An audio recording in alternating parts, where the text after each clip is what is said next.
بالله من الشيطان الرجيم بسم الله الرحمن الرحيم إنا أنزلناه في ليلة مباركة إنا كنا منذرين وقال النبي صلى الله عليه وسلم إن الله يرفع بهذا الكتاب أقواما ويدع به آخرين رواه مسلم رب اشرح لي صدري ويسر لي أمري واحلل عقدة من لساني يفقهوا قولي رب زدني علما آمين. معزز حاضرین اجماع، بزرگوں، عزیز ساتھیوں، پیارے بچوں اور پردہ نشین خواتین اسلامی ماں بہنوں، رمضان المبارک کی آج 15ویں تاریخ ہے اور اس مناسبت سے میں نے آپ حضرات کی خدمت میں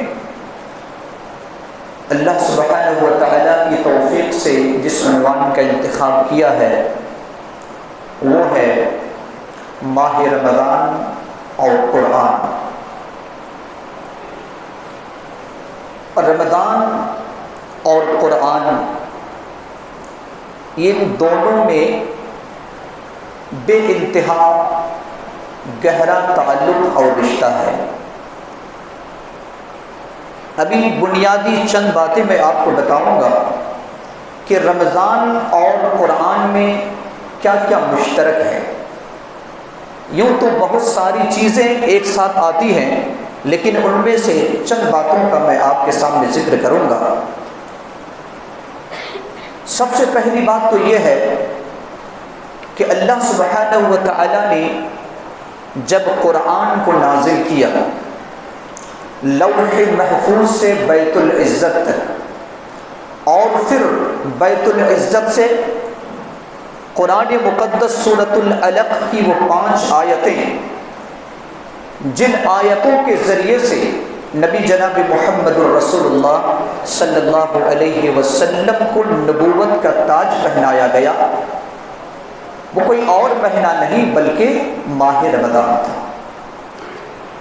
اللہ سبحانہ و تعالیٰ نے سورۃ البقرہ کی آیت نمبر 185 میں رمضان کا نام لیتے ہوئے بتایا، شہر رمضان الذی انزل فیہ القرآن، رمضان وہ مہینہ ہے جس میں قرآن اتارا گیا۔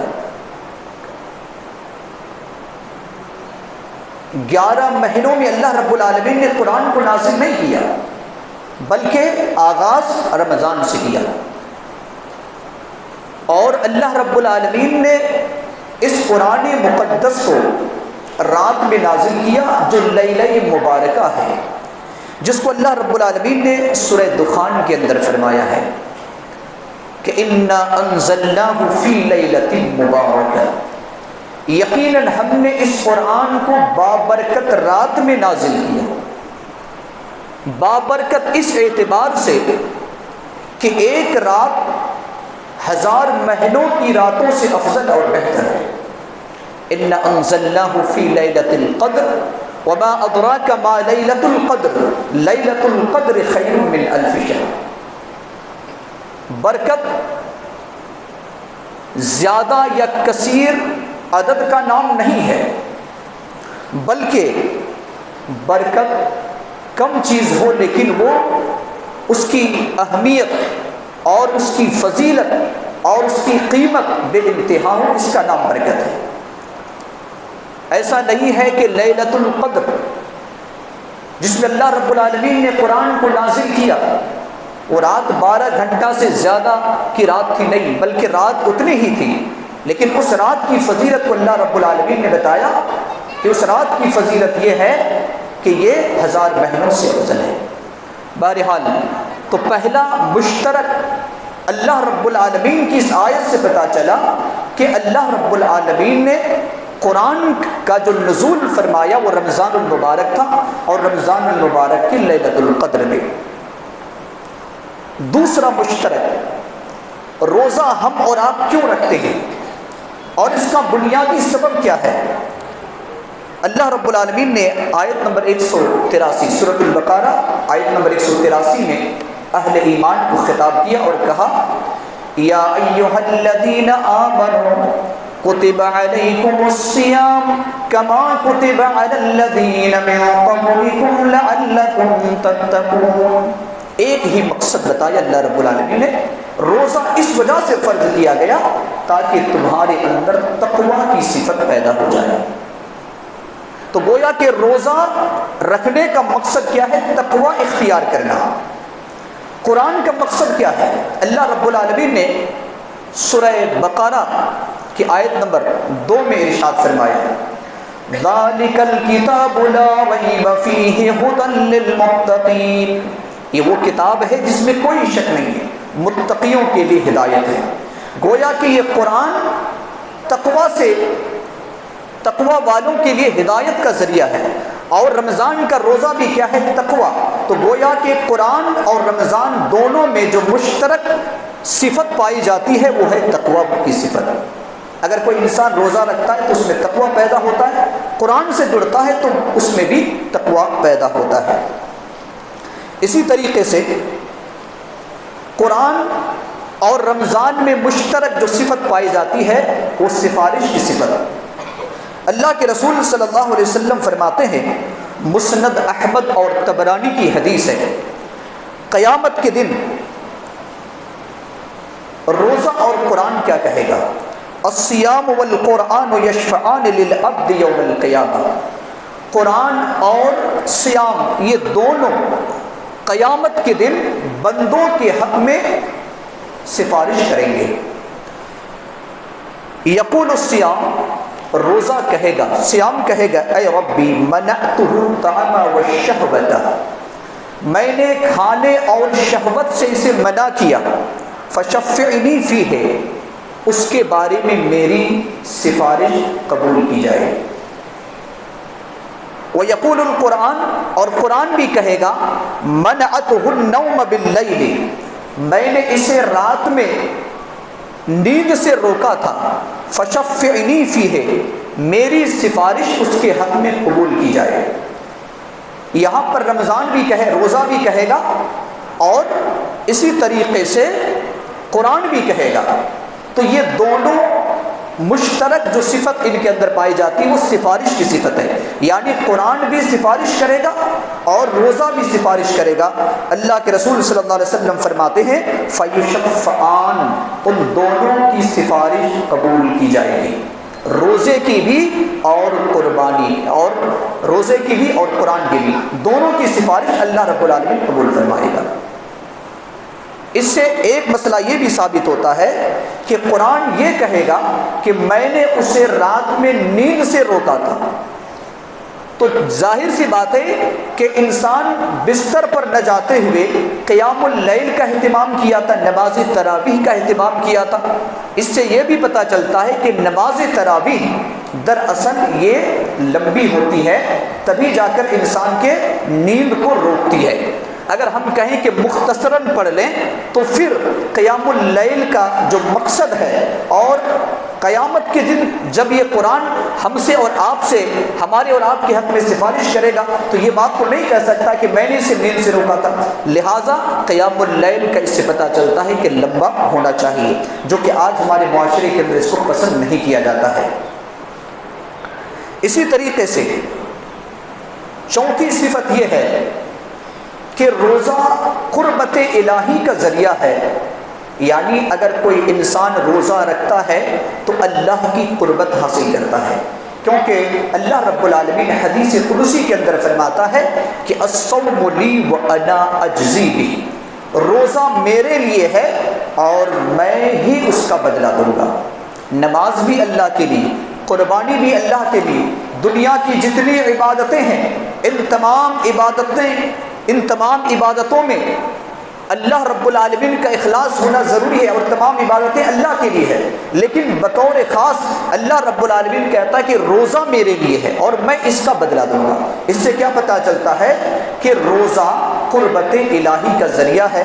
تو قرآن بھی کہا گیا ہے کہ قرآن بھی قربت الہی کا ذریعہ ہے، کیونکہ حدیث پاک کے اندر آتا ہے، صحیح بخاری کی روایت ہے، اللہ کے رسول صلی اللہ علیہ وسلم فرماتے ہیں کہ اللہ رب العالمین کسی آواز میں اتنا کان نہیں لگاتا، اتنا غور سے نہیں سنتا جتنا کہ قرآن کی تلاوت کو اللہ رب العالمین غور سے سنتا ہے۔ اور نبیوں کا وہاں پر ذکر ہے، کہا کہ نبی صلی اللہ علیہ وسلم جب قرآن کی تلاوت کرتے ہیں تو اللہ رب العالمین غور سے سنتا ہے۔ اسی طریقے سے ایک صفت یہ ہے، یا دونوں میں مشترک صفت، کہ یہ مہینہ پورا مہینہ برکت کا مہینہ ہے، تو قرآن بھی برکت کی کتاب ہے، قرآن کے اندر بھی برکت کا لفظ استعمال ہوا ہے۔ اور اسی طریقے سے قرآن، اگر یہ رمضان کا مہینہ رحمت کا مہینہ ہے تو قرآن بھی ذریعہ رحمت ہے۔ اور اللہ رب العالمین نے سورۃ الاسراء آیت نمبر 82 کے اندر اس کو نقل کیا ہے، وَنُنَزِّلُ مِنَ الْقُرْآنِ مَا هُوَ شِفَاءٌ وَرَحْمَةٌ لِّلْمُؤْمِنِينَ۔ اللہ رب العالمین نے کہا کہ قرآن کو ہم نے نازل کیا ہے، اس قرآن میں شفا بھی ہے اور اس میں رحمت بھی ہے مومنوں کے لیے۔ ظاہر سی بات ہے کہ روزے کے جہاں بہت سے فوائد ہیں ان میں سے شفا بھی ایک فائدہ ہے، تو اسی طریقے سے اگر کوئی انسان قرآن کی تلاوت کرتا ہے تو قرآن کی تلاوت بھی شفا ہے، اگر کوئی روزہ رکھتا ہے تو روزہ رحمت کا ذریعہ ہے، تو یقیناً قرآن کی تلاوت بھی اللہ رب العالمین نے رحمت کا ذریعہ بتایا۔ اسی طریقے سے جب بھی رمضان المبارک کا مہینہ آتا،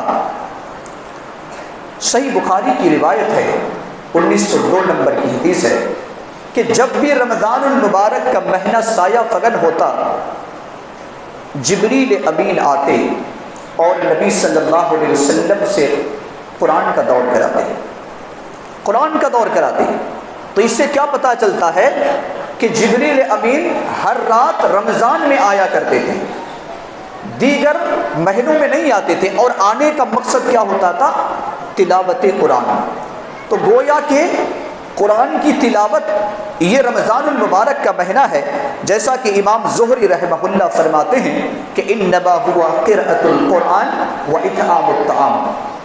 امام زہری رحمہ اللہ فرماتے ہیں کہ رمضان کا مہینہ در حقیقت قرآن کی تلاوت کا مہینہ ہے اور کھانا کھلانے کا مہینہ ہے۔ اسی طریقے سے امام سفیان ثوری رحمہ اللہ کا معمول تھا کہ جب رمضان المبارک کا مہینہ آ جاتا تو ساری عبادتوں کو، یعنی سارے اذکار کو جو عام طور پر عام دنوں میں اذکار کیا کرتے تھے ان کو ترک کر دیتے اور قرآن سے جڑ جایا کرتے تھے، صرف قرآن کی تلاوت کرتے تھے۔ کون؟ امام سفیان ثوری رحمہ اللہ۔ اس سے پتہ چلتا ہے کہ قرآن کی تلاوت کرنا رمضان کے دنوں میں ایک آپس میں گہرا تعلق اور رشتہ ہے۔ قرآن کے بارے میں، قرآن در حقیقت یہ ایک بے مثال کتاب ہے۔ قرآن سیدھی راہ کی رہنمائی کرتا ہے، قرآن باطل سے پاک، اور اسی طریقے سے جو غیر حق ہے اس کی ملاوٹ سے بالکل یہ قرآن پاک ہے۔ اللہ رب العالمین نے قرآن مقدس کے اندر ان تمام چیزوں کا ذکر کیا ہے۔ ان میں سے قرآن کی ایک خصوصیت یہ ہے کہ یہ ایک ایسی کتاب ہے جس کتاب کی حفاظت کی ذمہ داری اللہ سبحانہ و تعالیٰ نے لی ہے۔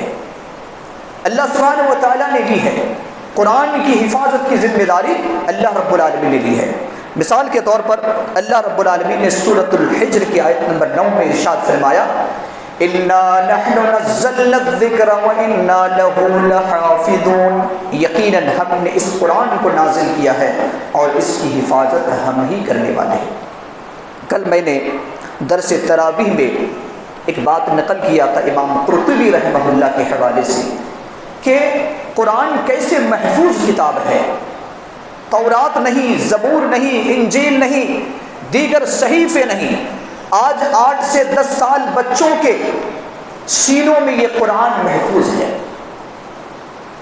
مامون رشید کا زمانہ، ہارون رشید کا بیٹا جو اپنے دور کے بہترین بادشاہ گزرے ہیں، ان کا دور، ان کا بیٹا کا دور تھا، ان کا نام تھا مامون رشید۔ مامون رشید کا زمانہ تھا اور ان کے عمارت میں یا ان کے گھر میں درس قرآن کا اہتمام کیا جاتا تھا۔ بادشاہ یہ وقت ہے مگر علماء کو بلا کر قرآن کا درس رکھتے تھے، یہ مامون رشید کا معمول تھا۔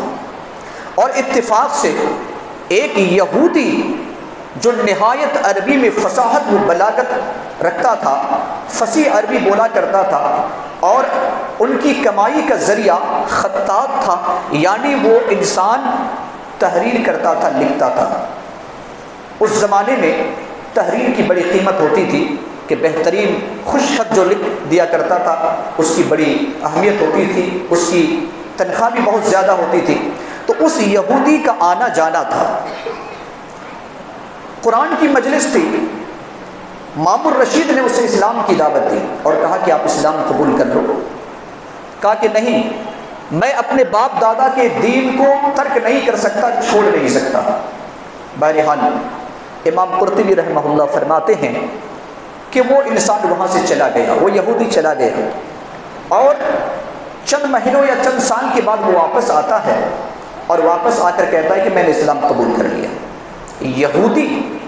یہودی کا اسلام قبول کرنا آسان نہیں ہے، کیونکہ نبی صلی اللہ علیہ وسلم کی سیرت کا اگر آپ مطالعہ کریں گے تو 23 سالہ زندگی میں جہاں پر ہزاروں عیسائیوں نے قبول کیا اسلام، جہاں پر لاکھوں مشرکین نے اسلام کو قبول کیا، وہاں صرف 10 سے کم افراد نے اسلام قبول کیا۔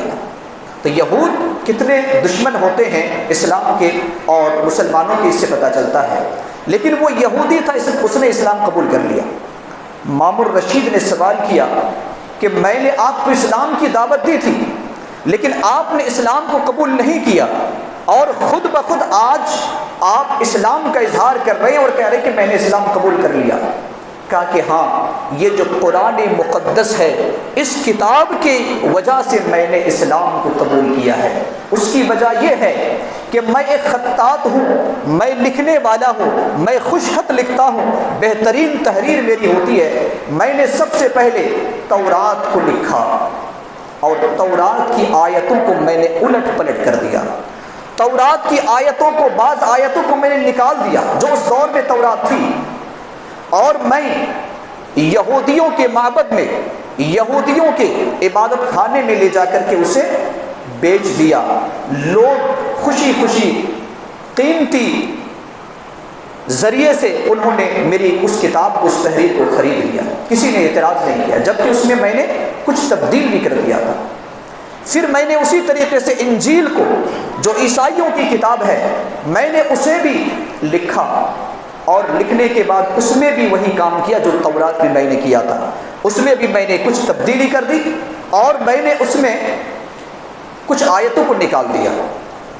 پھر میں چرچ میں گیا، ان کے معبد میں گیا، اور جا کر میں نے جب بیچا تو وہ لوگ بھی خوشی خوشی نہایت قیمتی پیسے سے میرے اس نسخہ کو خرید لیا، اور میں نے ویسا ہی ٹھیک اسی طریقے سے میں نے قرآن کو بھی کیا۔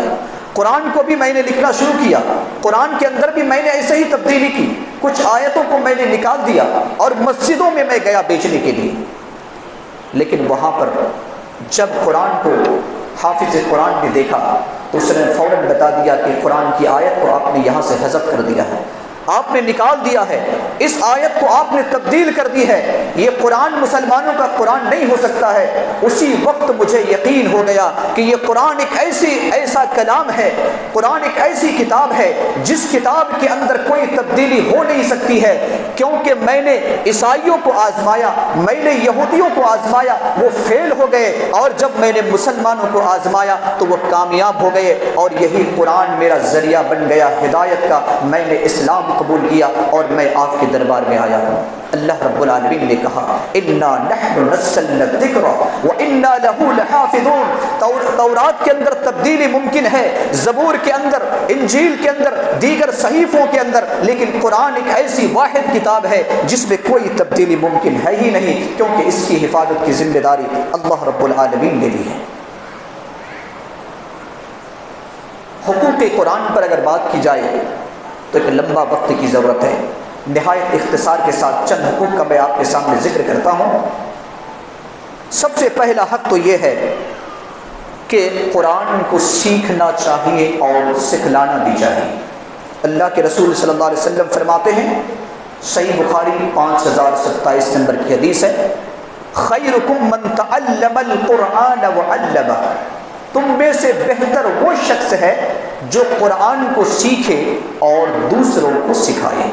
سیکھنا اور سکھانا، سیکھنے والے متعلم اور سکھانے والے معلم، شاگرد اور استاد دونوں کو اللہ کے رسول صلی اللہ علیہ وسلم نے کہا کہ بہتر شخص ہے۔ دوسرا حق یہ ہے کہ قرآن کو ترتیل کے ساتھ پڑھنا ہے۔ قرآن کی تلاوت کیسی ہونی چاہیے؟ ترتیل کے ساتھ، ٹھہر ٹھہر کر۔ اللہ رب العالمین نے قرآن کو نازل کیا تو قرآن کو پڑھنے کا طریقہ بھی بتایا۔ سورہ مزمل آیت نمبر 4 میں اللہ رب العالمین نے فرمایا وَرَتِّلِ الْقُرْآنَ تَرْتِيلًا، قرآن کو ٹھہر ٹھہر کر پڑھو۔ نبی صلی اللہ علیہ وسلم جب تیز تیز پڑھ رہے تھے، سورۃ القیامہ کے اندر اللہ رب العالمین نے اس کا نقشہ کھینچا ہے۔ اللہ رب العالمین نے منع کر دیا اور کہا لا تحرک به لسانك لتعجل به ان علینا جمعه وقرآنه فاذا قرأناه فاتبع قرآنه ثم ان علینا بیانه۔ اللہ رب العالمین نے کہا کہ تیزی کے ساتھ مت پڑھا کرو، جبکہ قرآن کا سب سے زیادہ مذاق اگر اڑایا جاتا ہے تو رمضان میں شبینہ کے نام پر، چاہے وہ 1 دن کا ہو، 3 دن کا ہو، 10 دن کا ہو، شبینہ کے نام پر قرآن کے ساتھ سب سے مذاق اڑایا جاتا ہے، جبکہ اللہ رب العالمین قرآن کو اتارنے والا ہے تو قرآن کے پڑھنے کا طریقہ بھی اللہ رب العالمین نے بتایا۔ اگر نبی صلی اللہ علیہ وسلم نے کبھی تیز سے پڑھنے کی کوشش کی تو اللہ رب العالمین نے کہا لا تحرک به لسانک، آپ اپنی زبان کو تیزی کے ساتھ حرکت نہ دیں۔ تو دوسرا حق یہ ہے کہ انسان قرآن کو ٹھہر ٹھہر کر پڑھے، اور حدیث پاک کے اندر بھی اس کی فضیلت آتی ہے، یقال لصاحب القرآن، قیامت کے دن صاحب قرآن سے کہا جائے گا، قاری قرآن سے کہا جائے گا، حافظ قرآن سے کہا جائے گا، جنہوں نے قرآن کو یاد کیا تھا، چاہے وہ مکمل قرآن کو یاد کیا ہو وہ یا قرآن کی چند صورتیں یاد کی ہو، ایسے لوگوں سے کہا جائے گا اقرا وارتقی، پڑھو اور جنت کی بلندیوں پر چڑھتے جاؤ، ورتل کما کنت ترتل فی الدنیا، اور ٹھہر ٹھہر کر پڑھو اور اپنی آخری منزل آسمان کی طرف یعنی جنت کے اونچائی کی طرف جاؤ، فإن منزلتک عند آخر آیت تقرأها، کیونکہ تمہاری آخری منزل وہی ہوگی، آخری ٹھکانہ وہی ہوگا جہاں پر تیری آخری آیت ہوگی۔ سنن ابو داؤد 1464 نمبر کی حدیث ہے۔ اس سے پتہ چلتا ہے کہ دنیا میں جو ترتیل کے ساتھ اور ٹھہر ٹھہر کر قرآن پڑھا کرتا تھا اس آدمی سے کہا جائے گا، اس حافظ سے کہا جائے گا، اس قاری یا اس عالم سے کہا جائے گا کہ ٹھہر ٹھہر کر پڑھو جس طریقے سے تم دنیا میں پڑھا کرتے تھے، کیونکہ تمہاری آخری منزل وہی ہوگی جس پر تمہاری آخری آیت ہوگی۔ ایک حق یہ ہے کہ قرآن کو پرترنم آواز سے پڑھی جائے۔ آج دیکھیے دنیا والے گانے لکھنے والے ہوتے ہیں، پھر اس گانے کو بہترین اور خوبصورت بنانے والا کوئی اور ہوتا ہے، اور اس کو نہ جانے کتنے مرتبہ اس کو چیک کیا جاتا ہے، اس کے بعد اس کو ریلیز کیا جاتا ہے۔ بہترین آواز، اسی طریقے سے دنیا کا یہ حال ہے۔ اللہ کے رسول صلی اللہ علیہ وسلم کیا فرماتے ہیں؟ صحیح مسلم کی روایت، صحیح مسلم کے اندر بھی ہے، صحیح بخاری کے اندر بھی ہے، ابو داؤد کی جو روایت ہے 1468 نمبر کی حدیث، زینوا القرآن باصواتکم، اپنی بہترین آواز کے ذریعے سے قرآن کو زینت دار بناؤ، یعنی دنیا میں تم جتنے بھی الفاظ استعمال کرتے ہو، جو بھی تم کہتے ہو، قرآن کو بہترین طریقے سے پڑھو۔ آج کتنے ایسے مسلمان ہیں جو گانے بہترین آواز سے بولتے ہیں، کبھی سننے میں بھی آ جاتا ہے، بہترین آواز سے گانے بولتے ہیں، جب قرآن کی باری آتی تو قرآن میں وہ ترنم نہیں آتا، وہ بہترین آواز نہیں آتی، اللہ کے رسول صلی اللہ علیہ وسلم یہاں تک فرماتے ہیں کہ جس نے قرآن کو بہترین آواز سے نہیں پڑھا وہ ہم میں سے نہیں ہے. صحیح بخاری کی روایت ہے، وہ ہم میں سے نہیں ہے. لہٰذا قرآن کا ایک حق یہ بھی ہے کہ اللہ نے جس بندہ کو جو بھی آواز دی ہے وہ اپنی آواز میں نخار پیدا کرے، خوبصورتی پیدا کرے.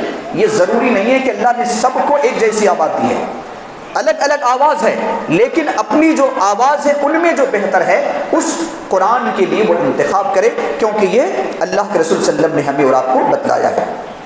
قرآن کا ایک حق یہ ہے مسلمانوں کہ قرآن کو یوں ہی طوطے کی طرح نہ پڑھا جائے بلکہ اسے سمجھ کر پڑھا جائے، کیونکہ اللہ رب العالمین نے سورہ صاد آیت نمبر 29 کے اندر ارشاد فرمایا ہے کتاب انزلناہ الیک مبارک لیدبروا آیاتہ ولیذکر اولی الالباب.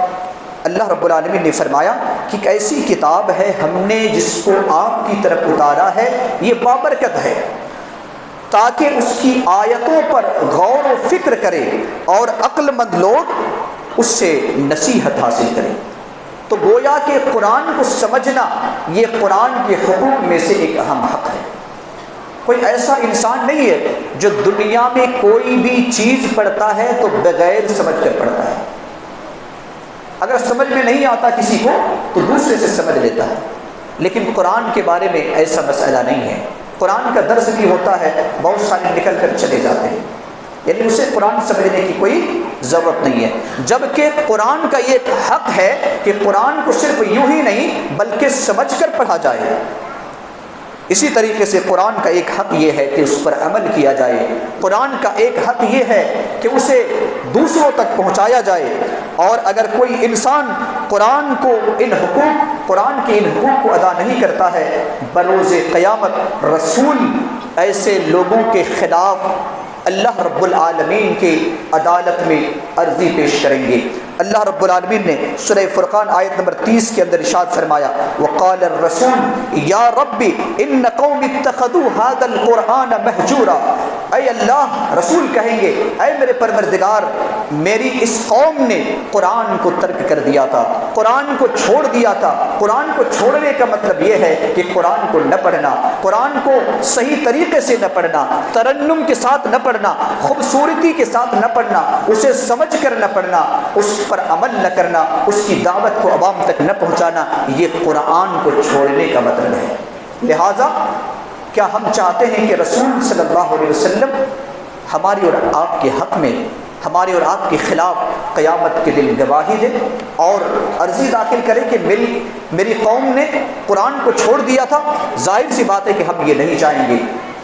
آپ کو معلوم ہونا چاہیے کہ رسول اللہ صلی اللہ علیہ وسلم اپنی امت سے بے انتہا شفقت کرنے والے مہربان تھے. اتنے مہربان تھے جو ہماری ماں بھی اتنی محبت نہیں کرتی، جو ہمارے والد بھی اتنی محبت نہیں کرتے، اتنی محبت کرنے والے رسول ہیں. پوری رات نماز تہجد پڑھتے ہیں، روتے ہیں، اپنی امت کے حق میں دعا کرتے ہیں. کیا ہمارے والدین پوری رات روتے ہوئے کبھی دعا کرتے ہیں؟ اللہ کے رسول صلی اللہ علیہ وسلم کا حال یہ ہے کہ سب نبی کو ایک دعا دی گئی کہ جو بھی تم مانگو گے وہ دعا قبول ہوگی. سب نبی نے وہ دعا مانگ لی. حضرت آدم علیہ السلام سے لے کر حضرت عیسیٰ علیہ السلام تک تمام نبیوں نے وہ دعا مانگ لی دنیا میں. جب ہمارے نبی جناب محمد الرسول اللہ صلی اللہ علیہ وسلم کی باری آئی تو کہا پروردگار عالم، میں اس دنیا کو، یہ دعائے مستجاب کو جو قبول کرنے کا جو تو نے وعدہ کیا ہے، اس دعا کو میں دنیا میں نہیں مانگوں گا. میں بروز قیامت میدان محشر میں جب میری امت پریشان حال میں مبتلا ہوگی اس وقت میں اپنی امت کے حق میں مانگوں گا. وہ نبی اتنے محبت کرنے والے، وہ نبی قرآن کو چھوڑنے والوں کے خلاف اللہ رب العالمین کی عدالت میں عرضی داخل کریں گے کہ میری قوم نے قرآن کو چھوڑ دیا تھا. کیا اب بھی یہ باتیں سننے کے بعد بھی کوئی مسلمان قرآن کو چھوڑ سکتا ہے؟ مسلمانوں، آخری بات کہہ کر قرآن سے میں اپنی بات کو ختم کرتا ہوں کہ یہ ایک ایسی کتاب ہے. اللہ کے رسول صلی اللہ علیہ وسلم فرماتے ہیں ان اللہ یرفع بہذا الکتاب اقواما ویدع بہ آخرین، یعنی اس قرآن کے ذریعے سے اللہ رب العالمین ایک قوم کو عزت سے نوازتا ہے، اس قرآن کو چھوڑ دینے کی وجہ سے قوم کو ذلیل اور رسوا کر دیتا ہے. اسی لیے شاعر اسلام علامہ اقبال رحمہ اللہ نے فرمایا تھا کہ وہ معزز تھے زمانے میں مسلمان ہو کر، وہ معزز تھے زمانے میں مسلمان ہو کر، ہم خار ہوئے تاریک خدا ہو کر۔ لہٰذا رمضان سے قرآن کا گہرا رشتہ ہے، قرآن کے حقوق کو سمجھنے کی ضرورت ہے، قرآن کے حقوق کو سمجھ کر اس کے مطابق ہمیں اور آپ کو زندگی گزارنے کی ضرورت ہے، کیونکہ یہی کتاب کتاب ہدایت ہے، یہی کتاب کتاب زندگی ہے، یہی ایک ایسی کتاب ہے جس کتاب کے ذریعے سے انسان دنیا اور آخرت دونوں میں کامیاب ہو سکتا ہے۔ آخری بات صحیح مسلم کی کہہ کر اپنی بات کو ختم کرتا ہوں، چونکہ رمضان کا آج 15واں رمضان ہے اور اس کے بعد جو جمعہ آنے والا ہے وہ 22ویں رمضان کو، تو پھر آخری عشرہ جو ہمارے اور آپ کے سامنے آنے والے ہیں 21ویں تاریخ سے، 21واں رمضان سے، وہ نہایت اہم ہوتا ہے۔ آج ہمارا اور آپ کا حال کیا ہے مسلمانوں؟ نبی صلی اللہ علیہ وسلم کے زمانے کا حال اور آج ہمارا حال بالکل الگ ہے۔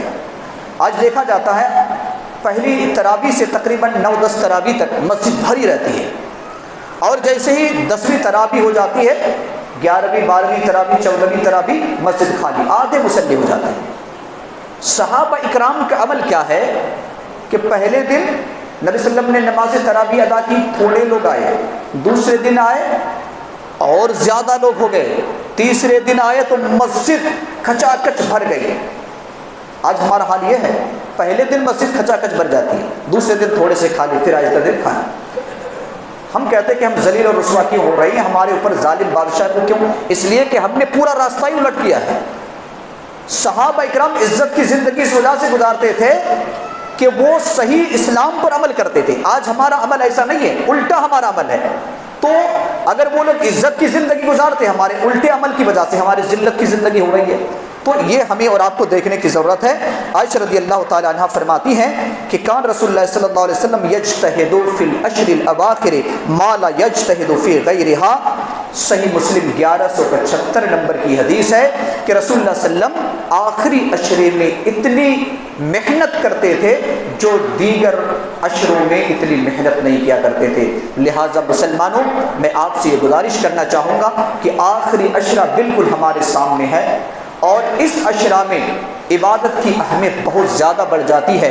لہٰذا ان دنوں میں خصوصی طور پر قیام رمضان کا یعنی نماز تراویح کا اہتمام کیا جائے، اور اسی طریقے سے صدقہ و خیرات کیا جائے، اور قرآن کی تلاوت زیادہ سے زیادہ کی جائے، اور بہتر طریقہ یہ ہے کہ ان ایام میں، ان عشرہ میں اعتکاف میں بیٹھا جائے، تاکہ اعتکاف نبی صلی اللہ علیہ وسلم کی ایک سنت ہے، اہم سنت ہے، اور یہ بہترین آخری عشرہ گزارنے کا ہے کہ دنیا سے کٹ کر، دنیا والوں سے کٹ کر، دنیا کی مصیبتوں اور پریشانیوں سے کٹ کر ایک انسان اللہ رب العالمین کی قربت حاصل کرتا ہے، اور وہ بہترین طریقہ ہوتا ہے اعتکاف کا۔ لہٰذا ان باتوں کے ساتھ میں اپنی بات کو ختم کرتا ہوں۔ اللہ رب العالمین سے دعا گو ہے کہ اللہ رب العالمین ہم تمام لوگوں کو کہنے اور سننے سے زیادہ عمل کرنے کی توفیق عطا فرما۔